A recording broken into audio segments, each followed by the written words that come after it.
नमस्कार दोस्तों आज हम बात करेंगे किसी भी मोबाइल के ग्राफिक सेक्शन के ऊपर। अभी इस टाइम पे ग्राफिक सेक्शन के सेट काफ़ी आ रहे हैं। मतलब मेरे पास रोज़ के 4-5 सेट इस टाइम पे रिपेयर होके जा रहे हैं, जिनके अंदर फ़ोन तो चालू है लेकिन एलसीडी में कोई भी लाइट या ग्राफिक नहीं आ रहा है, टोटल एलसीडी ब्लैंक है। इस चीज़ के ऊपर आज हम बात करेंगे और मैं आप लोगों के लिए कुछ ऐसी बीच में ट्रिक बताता रहूँगा जो कि मैंने अपने एक्सपीरियंस से गेन की है।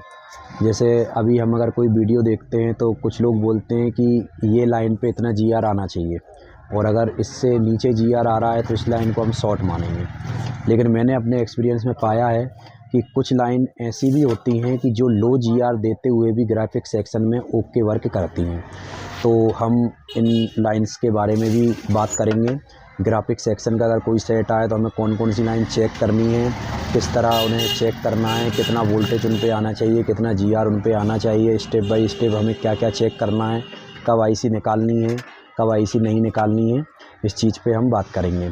और ग्राफिक सेक्शन का कोई भी सेट रिपेयर करने के पहले मैं आप लोगों के लिए एक चीज़ बता दूं कि कोई भी सेट अगर आपके पास आए तो आपको डायरेक्ट उसके लिए ओपन नहीं करना है, क्योंकि कई बार ऐसा देखने को मिलता है कि सेट आया, आपने बटन दबाया, ऑन ऑफ स्विच प्रेस करा और पता चला कि वो वाइब्रेट तो हुआ और हम सोचते हैं कि अब फोल्डर में कुछ नहीं आ रहा है। लेकिन कई बार ऐसा देखने को मिलता है कि सेट पूरा बूटअप होता ही नहीं है, सिर्फ वाइब्रेट ओनली पे सेट रहता है। ऐसा सेट में फ्लैश आईसी या सॉफ्टवेयर या सीपीयू के केस के चक्कर में ऐसी प्रॉब्लम आती हैं और हम लोग ग्राफिक सेक्शन में काम करना चालू कर देते हैं और फिर पता चलता है कि ये ग्राफिक से नहीं हो रहा है, हम सेट ग्राहक को रिटर्न भी दे देते हैं। तो हमारे लिए पहले ये हमेशा श्योर करना है कि जो सेट ग्राफिक के लिए हम ले रहे हैं या किसी भी फॉल्ट के लिए, ग्राफिक से भी मतलब नहीं है, सच में वो फॉल्ट उसके अंदर है या उससे मिलता जुलता कोई और फॉल्ट है। तो इस चीज़ को एक बार कंफर्म ज़रूर कर लें सेट को ऑन करके अच्छे से कि हाँ, सेट में ग्राफिक नहीं आ रहा है, बाकी सेट के अंदर एक्टिविटी है, सेट 100% पूरा ऑन है, वर्किंग कंडीशन है। उसके बाद ही ग्राफिक सेक्शन में हमें जाना चाहिए। ठीक है दोस्तों, हम अपने कंप्यूटर की स्क्रीन पर चलते हैं और आप लोगों के लिए मैं बताता हूँ। और ये मेरा पार्ट 1 है, इसमें मैं आपको पूरी थ्योरी समझाऊँगा और पार्ट 2 मैं आप लोगों के लिए लाऊंगा जिसमें हम सेट जिसमें ग्राफिक नहीं आ रहे हैं ऐसे सेट रिपेयर करेंगे। एक नहीं 2-3 सेटों को रिपेयर करेंगे। जो थ्योरी मैं आज आपको बताने वाला हूँ, जिन लाइन्स की जानकारी मैं आपको देने वाला हूँ, ये सभी चीज़ों से ही हम उन सेटों को रिपेयर करेंगे। इस वीडियो के बाद आपके लिए ग्राफिक सेक्शन एक मलाई जैसा आइटम होने वाला है। आपके लिए फिर ग्राफिक सेक्शन में मुझे नहीं लगता कि उलझना में कोई दिक्कत होगी, आप बिल्कुल आराम से ग्राफिक सेक्शन बना पाएंगे। चलिए चलते हैं कंप्यूटर की डिस्प्ले पर। 90% सेट जो होते हैं उसमें जो मैं आपको ग्राफिक सेक्शन बताने वाला हूं, अगर आप इसको सीख गए तो 90% सेटों को आप ग्राफिक सेक्शन में बना लेंगे। 10% की बात मैं इसलिए नहीं कर रहा हूं क्योंकि मैं आपको आईपीएस डिस्प्ले का ग्राफिक सेक्शन बताने वाला हूं और कुछ मॉडलों में एमोलेड डिस्प्ले भी होती है, तो मैं उस चीज़ के विषय में आप से आज बात नहीं करूंगा। मैं बात करूंगा आईपीएस डिस्प्ले। मतलब आप ये मान लीजिए 10-12 हज़ार रुपये के समथिंग में जितने भी सेट होते हैं, 15 हज़ार रुपये के समथिंग में जितने सेट होते हैं, आज से 2-3 साल पुराने जितने भी मॉडल, बड़े मॉडल भी हो गए, उनमें सब में आईपीएस डिस्प्ले और जो मैं आपको बताने वाला हूँ सर्किट, यही सर्किट यूज किया गया है। अगर आप इस सर्किट को सीख गए तो आप 90% सेट बना सकते हैं। सारी लाइनें सेम रहेंगी, कोई भी सेट आ जाए आपके पास, 5A आ जाए, 6A आ जाए, 9A आ जाए, रियलमी 5 आ जाए, रियलमी का नार्जो आ जाए, C11-12 कुछ भी आ जाए, सारी लाइनें सेम रहेंगी। हो ये सकता है कि कनेक्टर नंबर 2 पर आईडी की लाइन आ रही है किसी सेट में, किसी सेट में कनेक्टर नंबर 6 पे आ रही है, किसी सेट में कनेक्टर नंबर 15 पे आ रही है, लेकिन आएगी ज़रूर। जो मैं लाइन बताऊंगा वो लाइन सेम। दोस्तों इस वीडियो के सेकंड पार्ट को जरूर देखें जिसमें ग्राफिक सेक्शन के सेट को रिपेयर किया गया है। एंड एक बार हम कंप्यूटर की स्क्रीन पर चलते हैं और बोर्नियो में जाके समझते हैं। जैसे आप ये देखेंगे कि मैंने यहाँ पे Realme 5i का LCD सेक्शन खोला हुआ है। सपोज डेट आपके पास Realme 5 आता है जिसमें ग्राफिक नहीं आ रहा है, 9A आता है, 5A आता है, 6A आता है, C11-12 कुछ भी आ सकता है। एग्जाम्पल के लिए मैंने अभी यहाँ पे Realme 5 लिया हुआ है, ठीक है।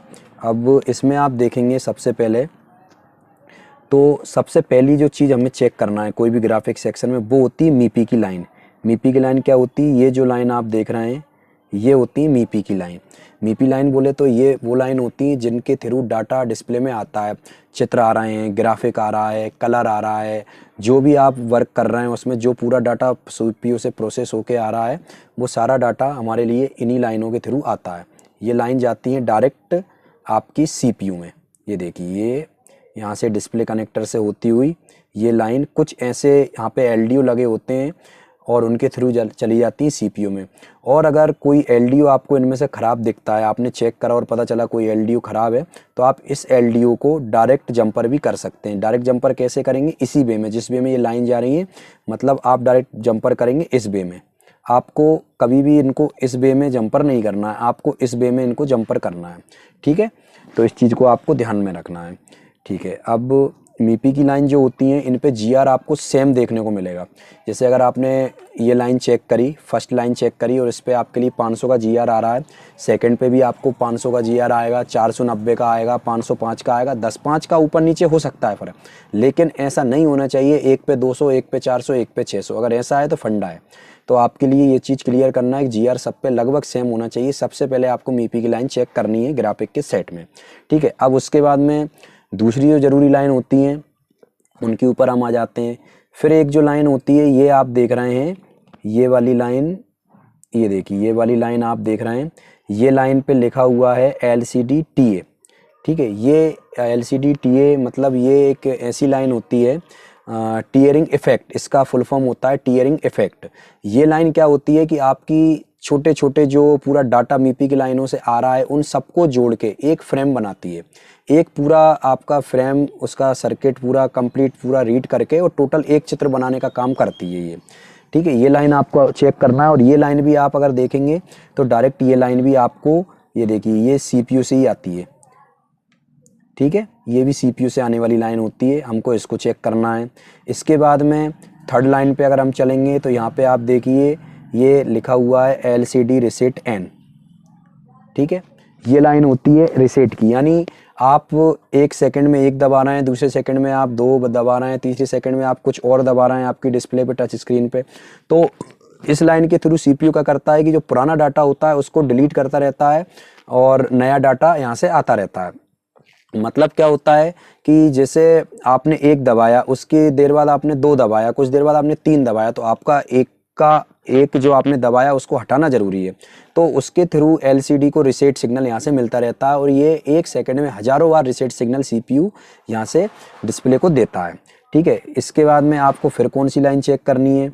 आपको फिर लाइन चेक करनी है ये जो होती है VRAGE L9A 1.8। ये क्यूलीकॉम का CPU है, इसलिए इसमें लिखा हुआ है VRAGE L9A 1.8।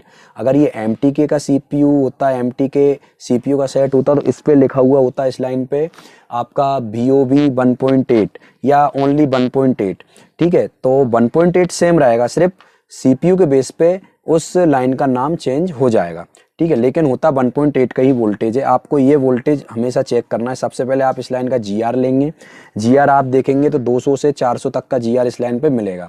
लेकिन एक चीज़ मैं यहाँ पे सीक्रेट आपके लिए ये बता दूँ, कई बार मैंने एक्सपीरियंस किया है कि इस लाइन पे काफ़ी कम जीआर आता है, 100, 120, 80 का, मैं बोलता हूँ 50 और 20 तक का जीआर मैंने इस लाइन पे चेक करा और ये लाइन ओके होती है। क्यों इतना कम जीआर आता है?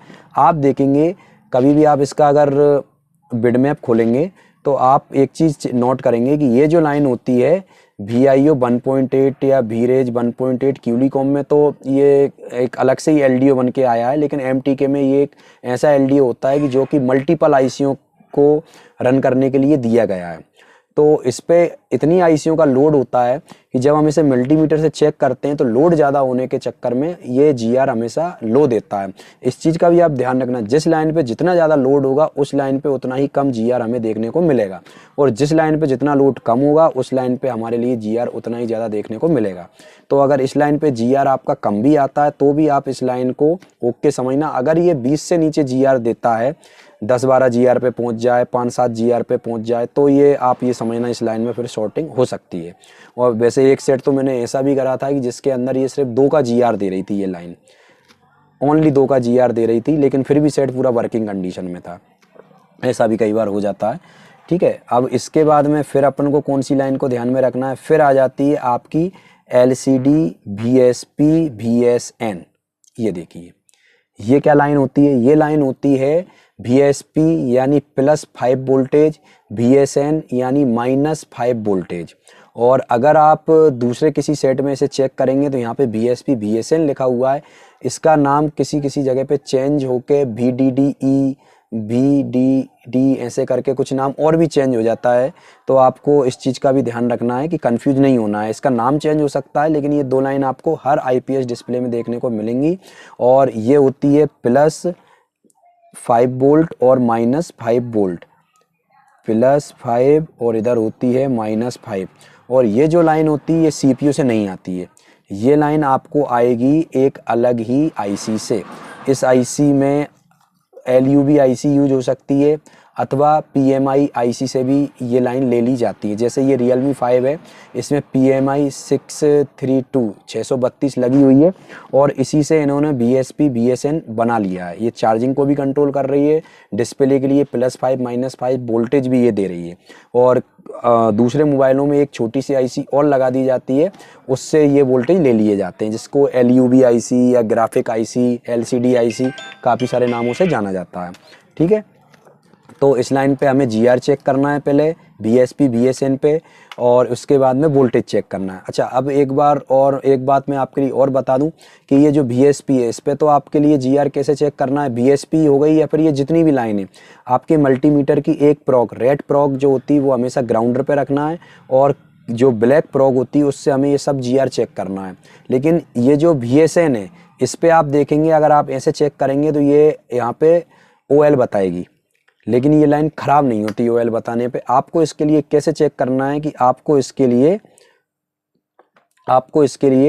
पलट के चेक करना है। मतलब आपकी जो रेड प्रॉग है वो इस सप्लाई पे रखानी चाहिए, और माइनस वाली प्रॉग जो आपकी ब्लैक प्रॉग है, ब्लैक प्रॉग आपकी ग्राउंडर पे पहुंच जानी चाहिए, तब ये GR देती है। ठीक है, तो इस चीज़ का भी आपको बिल्कुल ध्यान रखना है, कंफ्यूज नहीं होना है। अगर ये दोनों तरफ से GR नहीं देगी या दोनों तरफ से शॉर्ट GR देगी तो हम मानेंगे लाइन में प्रॉब्लम है। ठीक है, अगर आपका पलट के GR देती है तो लाइन आपकी ओके है। ठीक है, ये हो गई सारी लाइन। अब इसमें एक लाइन यहाँ पे बताई नहीं गई है, वो मैं आपको बता दूं। इस सर्किट में एक लाइन और होती है और वो काफ़ी ज़रूरी लाइन होती है, और बोर्नियो में कई बार वो किसी सर्किट में बताई नहीं गई है। उस लाइन का नाम होता है ID। जैसे आप ये देखेंगे यहाँ पे LCD TE, LCD रीसेट एन, ये सप्लाई जो CPU से आ रही है, ऐसे ही एक लाइन और निकल के यहाँ से, ऐसी एक लाइन और निकल के और ये भी CPU में चली जाती है, और इस लाइन का नाम होता है ID, आइडेंटिफिकेशन। मतलब इस लाइन के थ्रू CPU ये चेक करता है कि जो फोल्डर लगाया जा रहा है वो मेरा ही फोल्डर है या नहीं है, उसमें मेरे अंदर जो प्रोग्रामिंग है, फ्लैश IC के अंदर जो प्रोग्रामिंग है वही की वही प्रोग्रामिंग फोल्डर में है या नहीं है। ये अपने फोल्डर को आइडेंटिफाई करता है इस लाइन के थ्रू। अगर ये लाइन भी कट जाएगी तो भी आपका सेट में कोई भी ग्राफिक नहीं आएगा, अथवा कोई भी लाइन इनमें से कट जाए, ब्रेक हो जाए, शॉर्ट हो जाए, या उस पर वोल्टेज आना बंद हो जाए, तो भी आपकी इस लाइन पे, किसी भी लाइन पे प्रॉब्लम होने से आपका ग्राफिक सेक्शन काम करना बंद कर देगा। और एक और चीज़ मैं आपको बताना भूल गया, ये जो रीसेट एन की लाइन है, LCD रीसेट एन की लाइन, यहाँ पे 1.8 का वोल्टेज भी आपको चेक करना है। यहाँ पे 1.8 का वोल्टेज भी आता है। अब जैसे आपको वोल्टेज की लाइन कितनी चेक करनी है, एक तो LCD रीसेट एन पे वोल्टेज आना चाहिए, BSP BSN, ये 3 लाइन हो गई टोटल, और एक 1.8, ये 4 लाइन ऐसी है जिसपे हमें वोल्टेज चाहिए। बाकी सब लाइनों पे वोल्टेज नहीं आता है। ये सब लाइनों पे आपको GR चेक करना है। ठीक है, ये तो हो गई बेसिक थ्योरी। अब आप कोई सा भी सेट ले लेना, उसमें आपको यही सब लाइन देखने को मिलेंगी। बस ये हो सकता है कि कोई सी लाइन पिन नंबर 5 पे हो, पिन नंबर 6।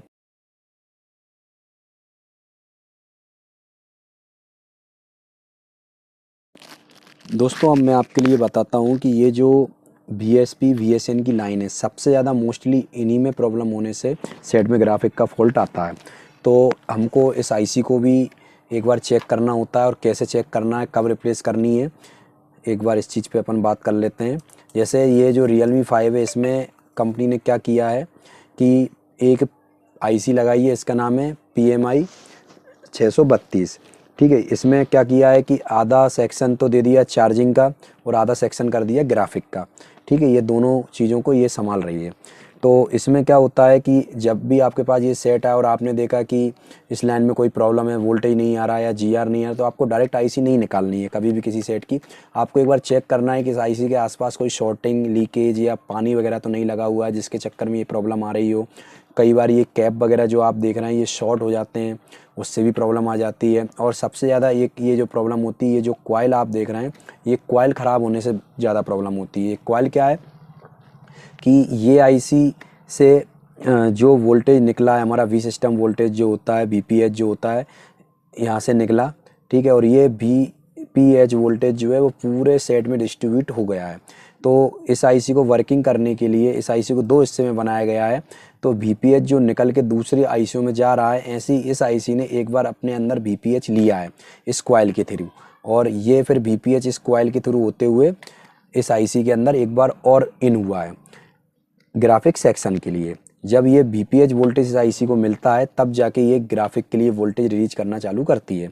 तो आपको ये कॉइल भी चेक करना है। कॉइल को कैसे चेक करना है कि कॉइल के दोनों तरफ आपको मीटर के प्रॉक लगाने हैं और ये बीप करेगी या बिल्कुल 0 जीआर देगी, 1-2 का जीआर देगी, तो ये हमारी कॉइल ठीक है। अगर ये जीआर नहीं देती है या बहुत ज़्यादा जीआर देती है तो ये कॉइल ख़राब है, आपको ये कॉइल चेंज करनी है। ये कॉइल काफ़ी ज़्यादा ख़राब होती है, या फिर इस कॉइल पे आने वाला ये जो VPH है 3.7 4.0 ये भी नहीं आता, कट जाता है, सप्लाई ब्रेक हो जाती है। तो एक बार आपको ये सब चीज़ें भी चेक करनी है। अब ये तो रही PMI आईसी की कंडीशन। अब हम एक बार बात करते हैं उस आईसी के ऊपर जिस आईसी के अंदर PMI नहीं दी हुई है, जिस सेट के अंदर जिसमें LUB आईसी दी हुई है, और सबसे ज़्यादा फॉल्ट वहीं से आते हैं। जैसे ये Realme C11 है, इसमें आप देखेंगे तो लाइन वही सेम है, MIPI की लाइन है पूरी, ये जो आप देख रहे हैं पूरी डाटा की लाइन जो CPU से आती हैं। इसके बाद में ऊपर LCD रीसेट की लाइन है, टीयरिंग इफेक्ट की लाइन है, 1.8 की ये लाइन रेड कलर की आप देख रहे हैं। और ये जो दो लाइन है, ये लाइन हमारी कौन सी लाइन है, ये दो लाइन -5 +5। इसमें देखिए मैंने आपको बताया था कि नाम चेंज हो जाएगा, यहाँ पे नाम चेंज हो गया है, AVEE और AVDD यहाँ पे नाम हो गया है। नाम से आपको कंफ्यूज नहीं होना, ये सप्लाई सेम है, -5 +5, बस इतना याद रखना है। और ये वोल्टेज जो है अब इस सेट में हमारे लिए ये आईसी से निकल के आ रहे हैं। वहाँ पे PMI आईसी थी, यहाँ पे एक अलग से आईसी लगा दी गई है। ये आईसी में देखिए, ये जो मैं बता रहा हूँ कि पहले इसमें VPH इन करेगा, ये V system VPH power IC के थ्रू चार्जिंग आईसी के थ्रू निकलते हुए इस कॉइल से होते हुए इस आईसी के अंदर इन कर रहा है। तो ये आपको सबसे पहले चेक करना है, ये कॉइल चेक करनी है। कॉइल को डायरेक्ट आप नहीं कर सकते हैं, अगर कॉइल ख़राब होती है तो आपको कॉइल चेंज ही करना है, ये हमेशा ध्यान रखना। आपको लगेगा कि ये तो क्या शॉर्ट है, हम इसको डायरेक्ट भी कर सकते हैं, लेकिन ऐसा आपको जंपर नहीं करना है, इस कॉइल को चेंज ही करना है, ये हमेशा ध्यान रखना, ठीक है। इसके बाद में एक ये जो फ्लाई कैप है, ये ऐसा कैप इस आईसी के पास में मिलेगा जिस पे एक तरफ से इसमें दोनों तरफ से आपके लिए जीआर आ रहा होगा, एक भी तरफ से ये शॉर्ट नहीं होगा। आपको ये भी चेक करना है कि कहीं ये कंपोनेंट ख़राब तो नहीं हो गया है, जिससे भी ये काफ़ी प्रॉब्लम होती है, ठीक है। इसके बाद में इस आईसी में आप अगर चेक करेंगे, मैं बिटमैप में आपको एक बार चेक कराता हूँ।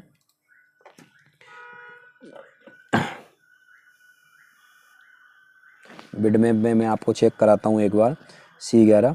तो इसमें आप देखिए ये जो आईसी है इसमें कुछ और भी लाइन होती हैं जो कि ज़रूरी होती हैं। अगर ये लाइन में भी प्रॉब्लम होगी तो भी आईसी काम नहीं करेगी। जैसे ये SDA, ये SCL, ये लाइन CPU से आती हैं, आपको ये भी चेक करना है।